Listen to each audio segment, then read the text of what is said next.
In this tutorial, you'll learn how you can leverage the unique capabilities of WebSharp Pro to export HDR images to platforms like Instagram directly with Lightroom. So I want to take all these images and process them to HDR and have them exported through WebSharp Pro for Instagram, Threads, Facebook, all at once. Let's take a look at what I have here for source material. There are multiple workflows we can use. The first image here in red is an example of a workflow which would use SDR. There's no use of HDR, no high dynamic range here. This is an SDR or standard dynamic range image. It's the kind of workflow you'd probably use if you prioritize making prints, but when you're done, WebSharp Pro can create that HDR result for you to get a better looking image on Instagram or Threads. So great workflow, many of you are already using. The next image here is an example of a raw image processed for high dynamic range in Lightroom. So the image looks great. We've got that extra capability of HDR that we've created directly, but I've not created an SDR, a standard dynamic range image. We still need that. WebSharp Pro will help automatically create that during the export. The rest of these follow a third workflow where the blue image is edited for HDR and the yellow is a virtual copy I've edited for SDR. So no use of the HDR mode here. And the reason is that I have an optimized version in HDR for people who have support on an iPhone, Android, Apple laptops, or many other displays. They get this beautiful looking sunset.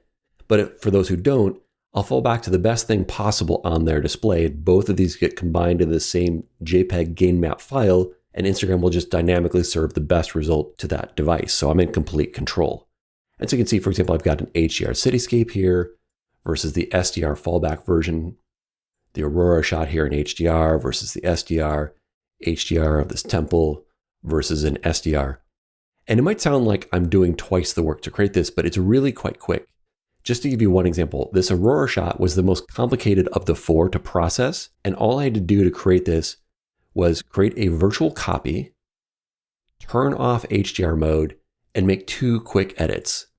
The tone curve in HDR was specific to the HDR edit, and it didn't make sense to have it in the SDR. It started making the Aurora too kind of blown out, too bright, so it's losing color. Because in SDR, the only way to get brighter than this is to start pushing up to the point where you lose color. So I turned that off. That was obviously one quick change. And the other is in the mask I have for the Aurora. So this mask covering the Aurora. And in the HDR, the ability to make bright colors is so strong in HDR that I actually desaturated. So this is using a negative 8 points of saturation. Without it, you get that slightly more green Aurora. And I felt that this toned down version just looked more natural. So I desaturated a little bit for the Aurora in the HDR. Whereas in the SDR, I took the same mask, but no longer wanted to desaturate it. And I had to make a little bit of a color correction. You can see here in SDR, it shifts towards a bit of a yellow color. So I made a hue adjustment to preserve the correct color there. But so collectively, between the mask adjustment, turning off HDR mode, and resetting the tone curve, that took me about 20 seconds worth of work. Well worth it to get the best possible result. And I was able to take advantage of local mask, tone curves, and everything, so you're in complete control. But if you don't want to spend the extra time to generate both versions, well, you can just generate the HDR only, or just generate the SDR version only and have WebSharp Pro create it for you. All three of these are great workflows you can use. Most of you will probably just pick one and stick with it, but I want to show that you can use all three of these with the same export action, even together if you like. So I'll explain the settings you need for this in a moment. Let's just take a look at how quick and easy the exports are though. So I'm going to select my images by clicking and shift clicking to select all, hit export, and I've got this export template I've created, which takes care of everything from the Lightroom end of things. But just briefly, it's going to create a temporary TIFF with a special name, and that's going to tell WebSharp Pro to go ahead and process it when it gets opened up in Photoshop. So I'll explain this further in a moment. Let's just go ahead and do it. We'll click export. Once the images start coming into Photoshop, WebSharp Pro will see it, and anything which is a pair of SDR and HDR images, it will combine those two into a single layered file, which is what sets us up for the gain map export. So you can see here, this came into Photoshop as two different images. WebSharp Pro saw that they're related, put the HDR on top, put the SDR on bottom, named it to make it clear, and it's ready to go. So while we sent over 10 images from Lightroom, there's really just 6 images, one SDR only, one HDR only, and then 4 were pairs. So you can see it's correctly matched everything. It's all ready to go. All I have to do is confirm which outputs I want. I'll show you how to set this up in a moment, but I'm going to choose to have 4 different exports of each of these 6 images. So the first is for Instagram in HDR, adding labels, meaning that I've got a special setting that will add a little HDR or SDR marker to the bottom left of the image. That's just something I do as an educator to explain what I'm doing on Instagram, not something most of you would want to do to your own art. I've got a Threads export, which also supports HDR. Facebook does not yet support HDR, so these will be SDR exports. And then the last one is going to show Instagram in HDR with a white border, just because many of you have asked how to create a consistent white border for an image, regardless of whether it's shown with SDR or HDR support. So with all my export options checked, I'm just going to click the blue process. WebSharp Pro is now going to take all 6 images and generate 4 different outputs for them, with the first one being dual labeled. There'll be doubles there. So that's actually going to create 30 images for us. It's going to need a few minutes to run. When it's all done, I'll come back and I'll show you the output.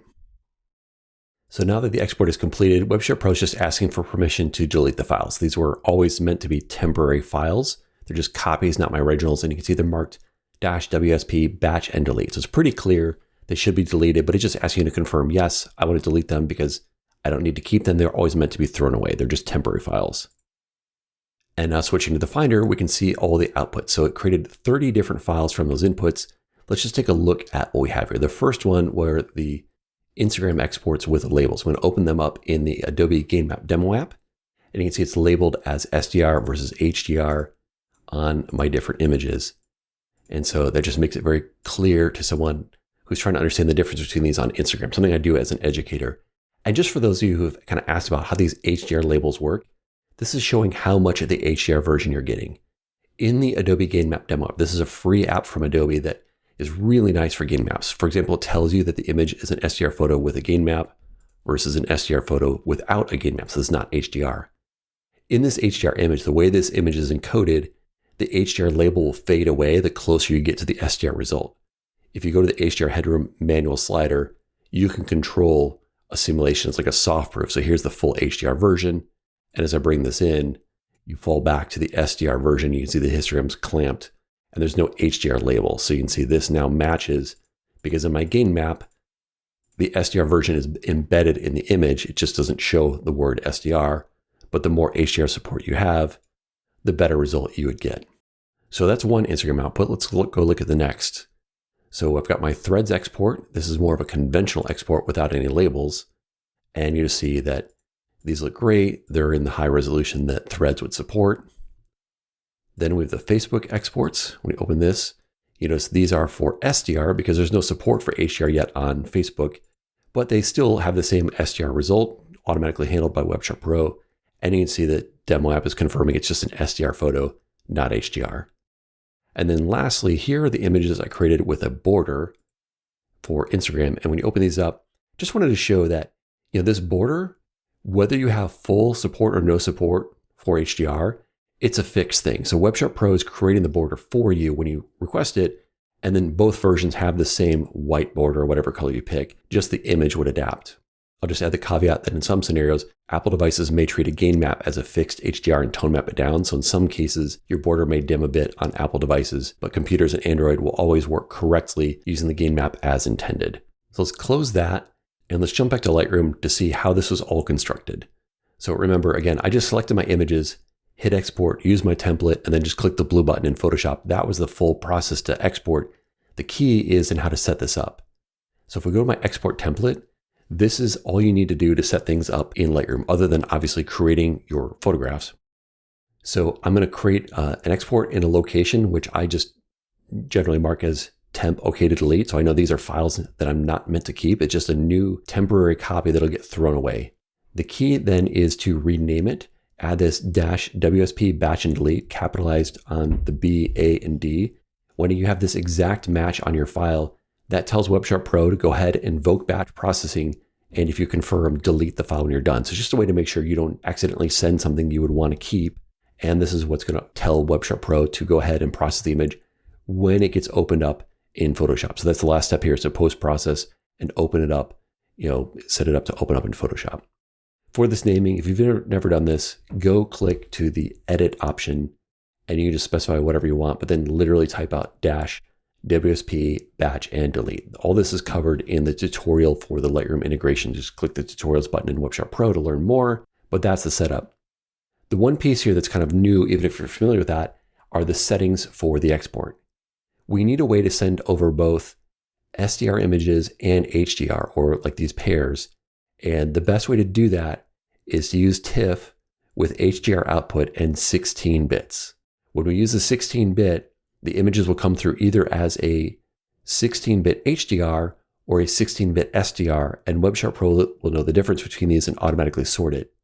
Do not use 32-bit. You don't need that for HDR, and if you send over a 32-bit SDR, WebSharp Pro will assume you want to treat that as HDR. So use 16-bit HDR and TIFF. I would generally choose a wider gamut like P3 because WebSharp Pro is going to handle the color for you.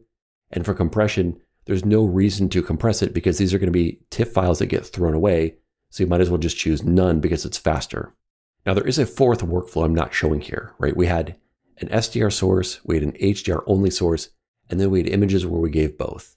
But remember that layered file that Photoshop showed or WebSharp Pro showed when it opened the images?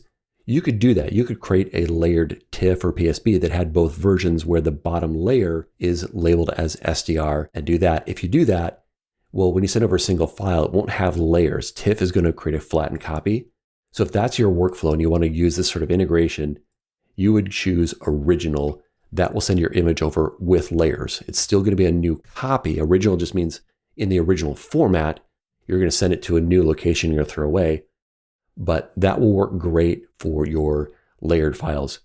Where original is not as ideal though is if you're mixing in images, like this one was just a raw image. And if you open an original RAW over in Photoshop, it will open up in Adobe Camera Raw. And you can just click to open it in Photoshop and then WebSharp Pro can handle it, but it's just a little awkward. And so I would generally use TIFF for these workflows. But if you're creating your own layered file, then you might have a separate template marked for original. So that's the whole Lightroom end of things. You can just handle it with your own setup here. You just need the special name. You need to preserve SDR versus HDR, and you need to open it up in Photoshop. And if you're working with Capture One, you can do the same thing. It's just this naming that's going to tell WebSharp Pro to automatically start the batch processing. So let's cancel that and let's go take a look at the Photoshop end of things. So all you need to do is set up WebSharp Pro. And quite frankly, you don't actually have to do anything. If you do not create any of the settings I did, it would just pop open the batch dialog. And this is the batch dialog you get when you invoke it via the batch button. But if you send images from Lightroom with that special naming, it would just have that one blue button I showed earlier, but it's the same approach. It's going to give you the option to use your current settings. So that's always an option. If I were to check this option, it would use just whatever is set up normally in WebSharp Pro. But if you want to do multiple exports, you need to create your own saved settings. Each of these represents a separate set of settings for the panel. So it'll process with these settings and these and these and these for each image. So these are just things you've already set up. The way you set these up, if you want to work that way, is you go into settings in WebSharp Pro, you would set whatever settings you want to use, and then through save load settings, you would save the current settings. So for example, my Instagram export that I have as a template is going to add things like these labels to the image. But if I go to save load settings, these are all the different ones I've created. So I could work with any of these. Let's go and load up, say, the Facebook one. So you just select it, and either you can double click it if you want, or just click load. So I click that, see it's changed my settings. It's no longer going to add a label. The output is now going to be converted to SDR. The size template is for Facebook.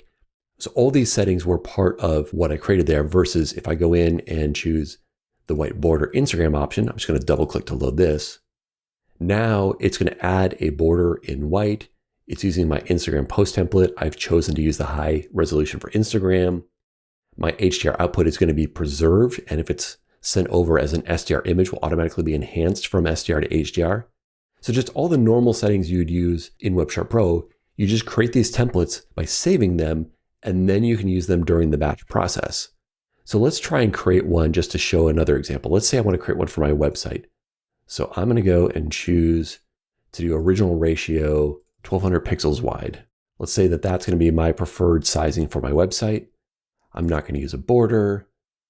My sharpening settings, I could set it wherever I want. The file settings here, I think this all looks good. Enhance SDR to HDR ensures that you're always going to have an HDR output, and I'm not going to use a watermark. Actually, I want to turn this off. I'm not sure why I had that on my settings here. So I now have no watermark, and I just need to save these settings. So I click on Save Load Settings, and I can just call this WordPress because that's what I use for my website. and I choose the categories that I want to save. If I check everything, then every single setting in the panel will be used when I do the export, which is what I want. Things like my watermark, etc. But maybe you want to dynamically change some things. For example, maybe you change your folder location between these different exports. Well, if I uncheck that and I save it like this, then it will not force the folder location I currently have in settings. It'll just use whatever is active at the time I actually use this setting. So that's how you could dynamically change these things. But I generally just save everything. So you just give it a name, choose what you want to save, hit save selected, and you see it's here. And it is showing down below what is saved in this template and kind of confirming over here. So if I just said, let's say WordPress, no folder, uncheck the folder location, save that. Now I've got two different templates and it's just telling me what's in that template. When I have this active, notice it's not lit up. The things that are lit in green, that's telling you what's actually saved in the one that's currently active. So this is everything and this doesn't have the folder location. So that's just one quick and easy way to check this. I have much more information on how to create these saved settings in a separate video. I'll have linked below so you can go much deeper. It's really as deep as you want to be super creative. But once you have these, very powerful, you can even do things like add these little buttons here. You can see as I've added things, this option to add buttons shows here. So, for example, the first two letters of IG, this is IG button, TH for threads, so on. The first two letters show these buttons. So if I were to click these buttons, I have a one-click export. So a lot of capability here to use these exactly however you want for your various options. Now to learn more about WebSharp Pro, click to this next video.